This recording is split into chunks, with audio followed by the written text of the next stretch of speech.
CM Ajit Pawar air ಇದರಲ್ಲಿ death ಆಗಿದ್ದಾರೆ sir. ವಿಮಾನ ಪತನ ಆಗಿದೆ.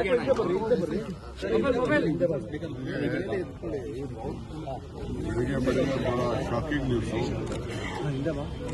ನನಗೆ ವಿಚಾರ ಆಯಿತು.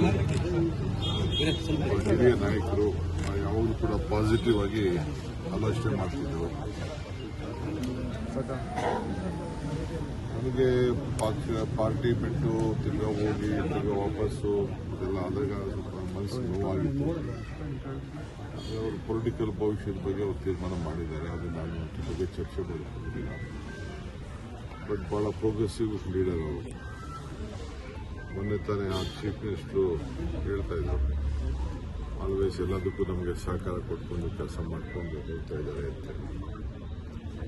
ವಿರೋಧ ಪಾರ್ಟಿ ಇದ್ರು ಕೂಡ ಒಳ್ಳೆ ರಿಸಲ್ಟ್ ಕೂಡ ತೆಗೆದುಕೊಂಡಿದ್ರು.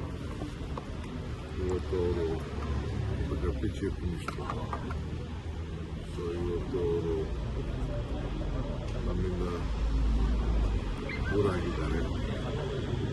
ಅವರ ಆತ್ಮಕ್ಕೆ ಶಾಂತಿ ಸಿಗಲಿ, ಅವರೆಲ್ಲ ಕುಟುಂಬದ ನ್ಯಾಯಗಳಿಗೆಲ್ಲ ಏನು ದುಃಖವನ್ನು ಬರೆಸುವಂಥ ಶಕ್ತಿ ಸಿಗಲಿ.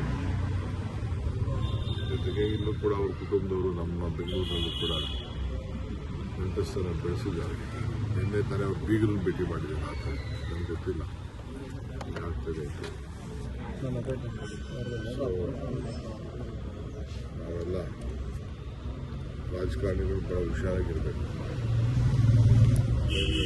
ಚಿಕ್ಕ ಚಿಕ್ಕ ತಿಂಗಳಲ್ಲಿ ಪ್ರಯಾಣ ಮಾಡುವಾಗ ಬಹಳ ಹುಷಾರಾಗಿರ್ಬೇಕು. ಅನೇಕ ನಾಯಕರುಗಳನ್ನು ನಾವು ತಗೊಂಡಿದ್ದೇವೆ. ಸ್ಪೀಕರ್ ಆಗಿದ್ದವರು, ಸಿಎಂ ಅವರು, ಬಹಳ ಜನ ನಮ್ಮ ಪೈಲಟು ಎಲ್ಲ ಕೂಡ ನಾವು ಕಳ್ಕೊಂಡಿದ್ದೇವೆ. ಹುಷಾರಾಗಿರಬೇಕು ಅಂತ ನಾನು ಭಾವಿಸ್ತೀನಿ. ತಾಂತ್ರಿಕ ದೋಷ ಅಂತಾರೆ. ನನಗೇನ್ರಿ ಗೊತ್ತು. ನನಗೆ ಬಂದಿರೋ ಮೆಸೇಜ್ ಏನಿದೆ ನನಗೆ ಇಮಿಡಿಯೇಟ್ ಫೋನ್ ಮಾಡಿ ನನಗೆ ಹೇಳಿದ್ರು. ನಮ್ಮ ಸೋಷಿಯಲ್ ಮೀಡಿಯಾವರು ನನಗೆ ತಿಳಿಸಿದ್ರು. ನನ್ನ ಫ್ರೆಂಡ್ಸು ಕೂಡ ಬಾಂಬೆಯಿಂದ ಫೋನ್ ಮಾಡಿ ಇಮಿಡಿಯೇಟಾಗಿ ತಿಳಿಸಿದ್ರು. ಅದನ್ನೇ ಎಲ್ಲ ಮಾತಾಡ್ತಿದ್ದಿಲ್ಲ. ಇನ್ನು ಅರ್ಧ ಗಂಟೆ ಮುಂಚಿಗೆ ಹೊರಡುತ್ತಿದ್ದಾರೆ. ಯಾರಾದ್ರೂ ಒಳಗಡೆ ಇದ್ರು ಏನು ಇತ್ತು ಅಂತ ಹೇಳಿ ಅದನ್ನು ಚರ್ಚೆ ಮಾಡ್ತಾರೆ. ಇತ್ತೀಚೆಗೆ ವಿಮಾನ ದುರಂತಗಳು ಜಾಸ್ತಿ ಆಗ್ತಾ ಇದಾವೆ ಸರ್. ಈಗೇನು ಅದ್ರ ಬಗ್ಗೆ ಮಾತಾಡೋಕ್ಕೂ ಹೋಗಲ್ಲ. ಸ್ವಲ್ಪ ಡೀಟೇಲ್ ರಿಪೋರ್ಟ್ ಬರಲಿ, ಆಮೇಲೆ ಮಾತಾಡೋಣ. Okay sir. ಸರ್ಕಾರಿ ಇಲಾಖೆಯಲ್ಲಿ ಭ್ರಷ್ಟಾಚಾರ ಸಿಬಿಐ ವಹಿಸಬೇಕು, ಸಚಿವ ರಾಜೀನಾಮೆ. ಸದನದ ಒಳಗಡೆ ಹೊರಗಡೆ ಬಿಜೆಪಿಯವರು ಪಟ್ಟಿಡಿದಿದ್ದಾರೆ ಸರ್. ಆರ್ ಬಿ ತಿಮ್ಮಾಪುರ್ ರಾಜೀನಾಮೆಗೆ ನನಗೇನೋ ಅದೇ ಲೋಪ್ ಮಾಡಿದ್ದಾರೆ. ಅದು ರಾಜಕೀಯದ ಒಂದು ದೊಡ್ಡ ಷಡ್ಯಂತ್ರ ನಡೀತಾ ಇದೆ. ಇದಕ್ಕೆ ಸಂಬಂಧ ಇಲ್ಲ ಅಂತ ನಾನು ಭಾವಿಸ್ಕೊಂಡಿದ್ದೇನೆ.